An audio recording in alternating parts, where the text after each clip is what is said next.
میں اس پر بڑا تعجب بھی کرتا تھا کہ یہ سوز گداز یہ کہاں سے آیا۔ میں اس وقت کرتا تھا زیادہ سوچ و بچار اس معاملے میں کہ جب میں یہ جانتا کہ بھئی یہ جو سامنے جو نعت خواں نعت پڑھ رہا ہے، نعت خوانوں والا عقیدہ نہیں ہے اس کا۔ اب دیکھو نا، لتا منگیشکر جن کا حال ہی میں دیہانت ہوا ہے، انتقال ہوا ہے، نہ وہ کوئی اللہ کی ولی تو نہیں تھی، ٹھیک ہے؟ کیا سوز تھا ان کی آواز میں؟ کہاں سے آیا یہ سوز؟ نہ نفس پاک نہ قلب پاک۔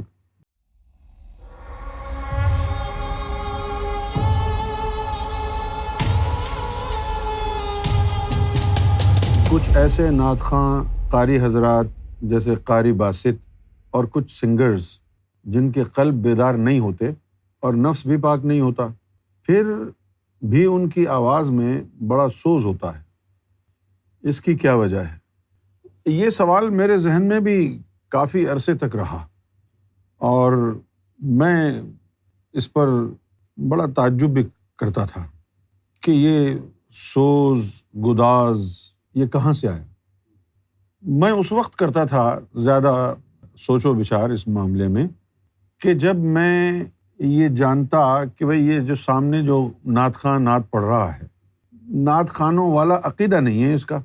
عقیدہ ایسا ہے کہ حضور کو معاذ اللہ ایک انسان سمجھتے ہیں، حضور کے حاضر و ناظر ہونے کے قائل نہیں، حضور کی نورانیت کے منکر۔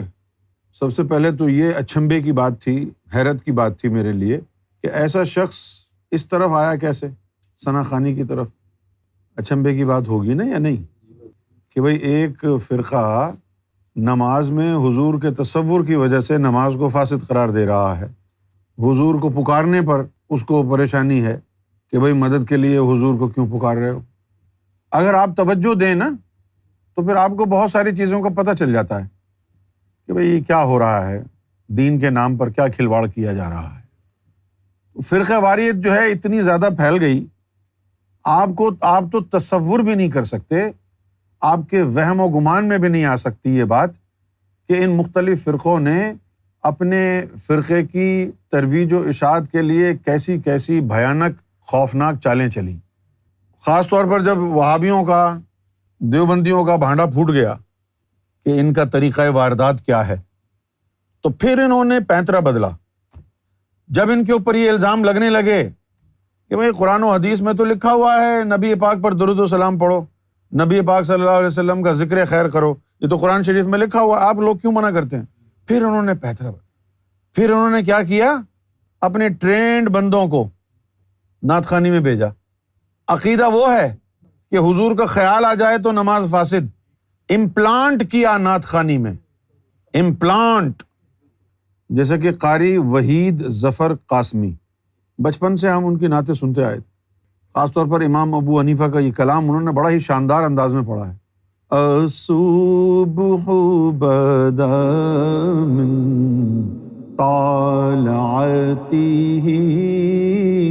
یہ انہوں نے پڑھا ہے اور بڑا خوبصورت پڑھا ہے، لیکن کٹر وہابی، نظریاتی وہابی۔ اس کے بعد آ گئے طارق جمیل صاحب، عقیدہ وہی ہے ان کا، لیکن اب ان کی گفتگو چینج ہو گئی۔ آپ سمجھتے ہیں کہ چینج ہو گئے ہیں وہ؟ نہیں، رنگ بدل رہے ہیں گرگٹ، کیونکہ وہابیت کا راز فاش ہو گیا، منظر عام پر آ گئے، گستاخ رسول کی باتیں ہونے لگیں کہ یہ فرقہ گستاخ رسول ہے، اور آپ یقین جانیں ہماری اس کے اندر بڑی کاوش شامل ہے ان کا پردہ فاش کرنے میں۔ ہم نے تحریک چلائی بین وہابیزم کی، ہم نے کھول کھول کے ان کے کافرانہ مشرکانہ عقائد کو بے نقاب کیا۔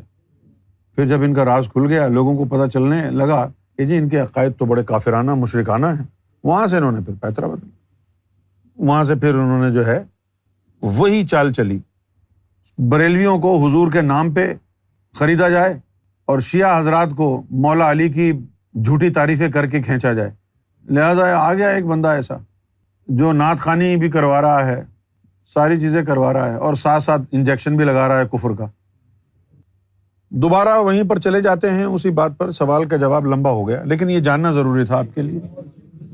میں یہ بتا رہا تھا کہ مجھے اس وقت بڑی حیرت ہوتی تھی کہ ایک بندہ جس کا ایمان نہیں ہے حضور کی عظمت پر، جو حضور کے خیال کو بھی اگر نماز میں آ جائے تو فاسد سمجھتا ہے، جو حضور کو پکاریں مدد کے لیے تو اس کو کہتا ہے شرک ہے، جو حضور کا نام لیں نعت پڑھیں تو کہتا ہے بدعت ہے، حضور صلی اللہ علیہ وسلم کا یوم ولادت منائیں تو اس کو کہتا ہے یہ بدعت ہے، عید میلاد النبی نہیں منا سکتے، نبی پاک صلی اللہ علیہ وسلم کی اس دنیا میں تشریف آوری کی خوشی منانے کو بدعت اور شرک جو کہتا ہے، صریحاً قرآن مجید کی مخالفت ہے۔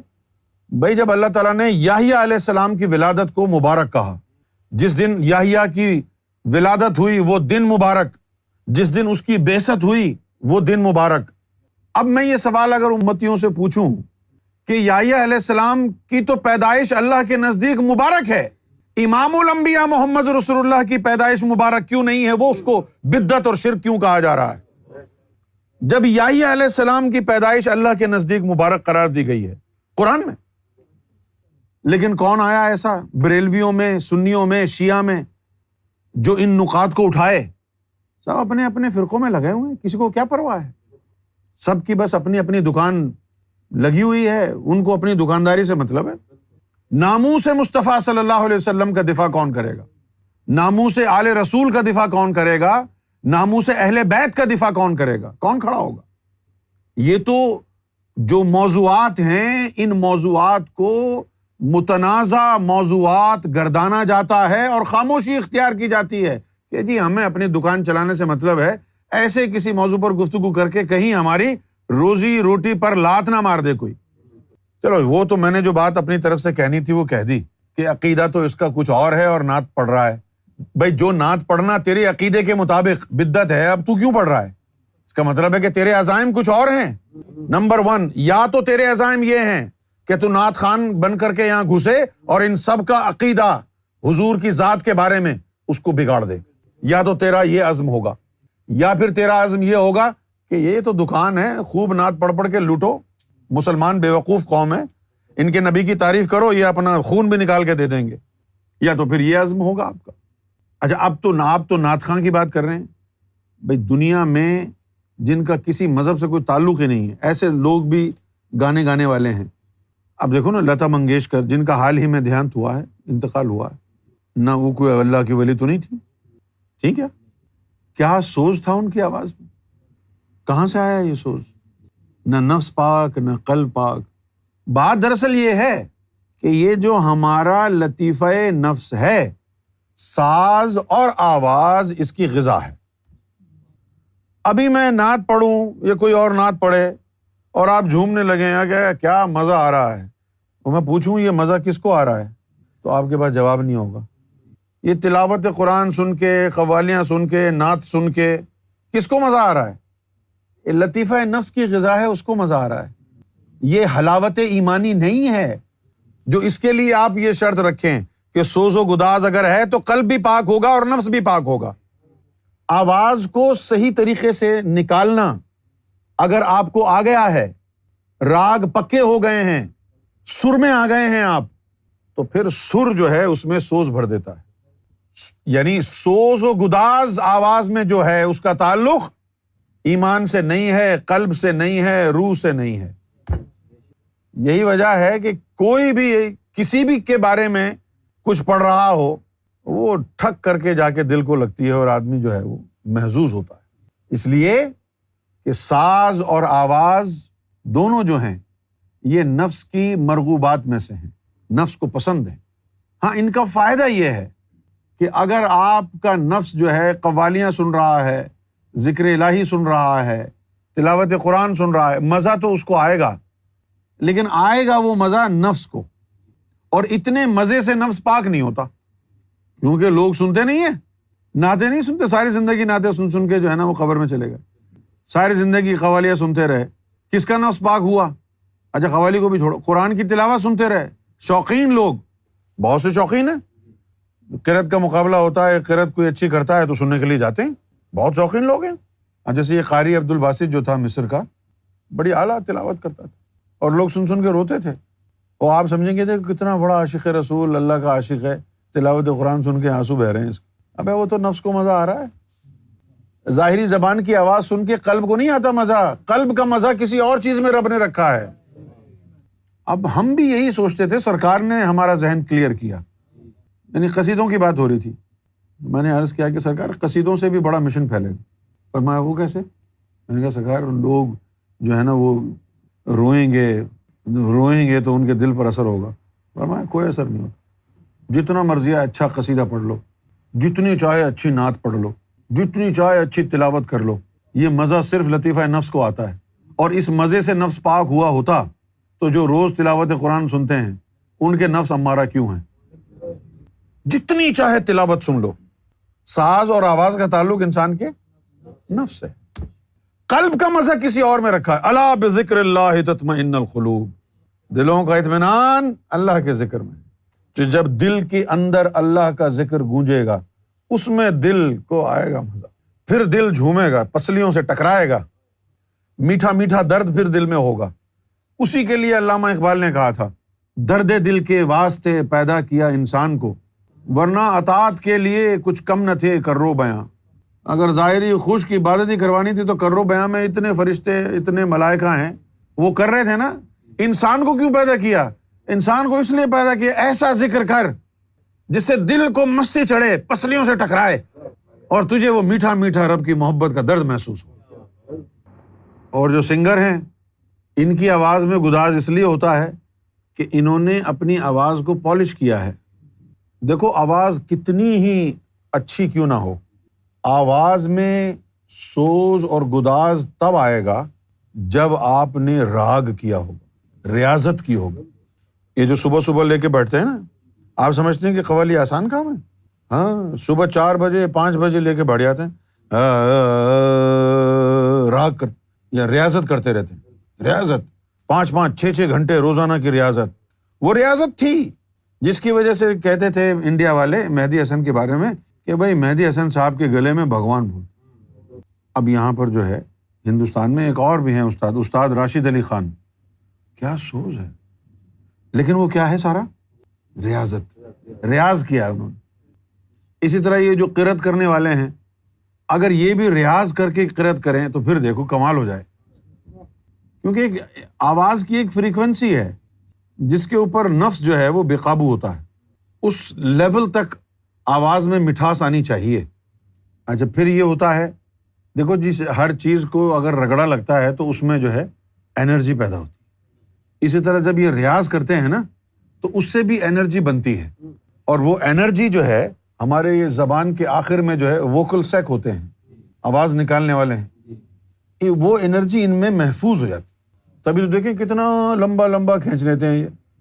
اب دیکھیں کتنے بڑے گائک تھے محمد رفیع صاحب، لیکن جب انہوں نے یہ گانا گایا، او دنیا کے رکھوالے، جب انہوں نے اٹھایا نا تو گلا پھٹ گیا محمد رفیع صاحب کا۔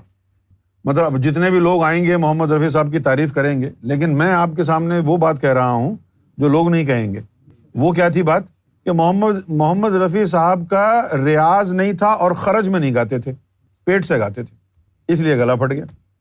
2 قسم کے گائک ہوتے ہیں، ایک تو ہے جو خرج یا گلے سے گاتے ہیں، جیسے مہدی حسن صاحب تھے، وہ گاتے تھے گلے سے۔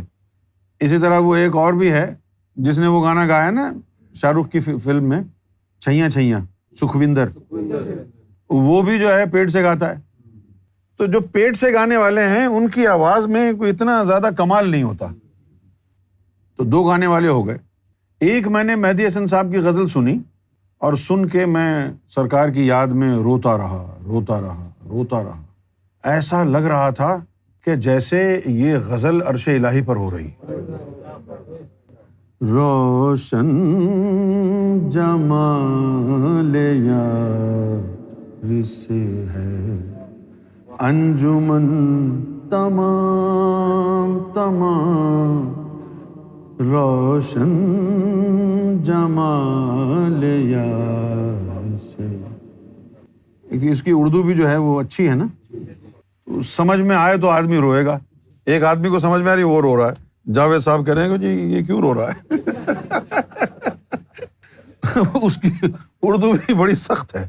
روشن جمال یار سے ہے انجمن تمام، دہکا ہوا یعنی دہکا ہوا ہے آتش گل سے بدن تمام. اف، آتش گل، وہ آگ جو پھول سے نکل رہی ہے، اس کا جسم دہک رہا. اور کیوں ہو رہا ہے ایسا؟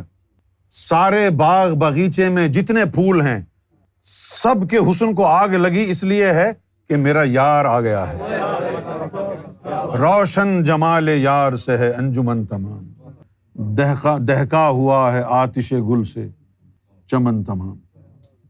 اللہ رے جس میں یار کی جادو نگاہیاں، رنگینیوں میں ڈوب گیا پیرہن تمام. پیرہن کپڑوں کو کہتے ہیں. اتنا حسین کلام ہے، کیونکہ یہ کلام سننے کے بعد ایسا لگتا ہے کہ جیسے سرکار ابھی گھر سے اپنا پرنا باندھ کے خصے پہن کے آؤٹنگ پر جانے کے لیے نکلے ہیں اور کسی نے دیکھ لیا اور یہ کلام کہا.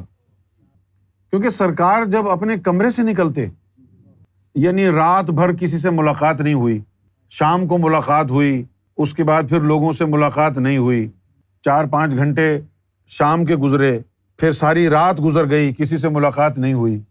اب تازہ تازہ سرکار کو کسی نے دیکھا نہیں ہے 12 گھنٹوں میں، اب کمرے سے نکل کے آ رہے ہیں نا، تو اس وقت آپ سرکار کے جسم مبارک کی رنگت دیکھیں،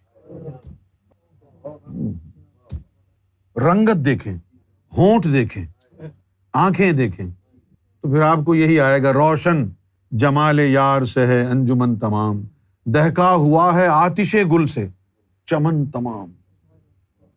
گلوں میں ایسی آگ لگی ہے کہ پورے باغیچہ جو ہے جل گیا.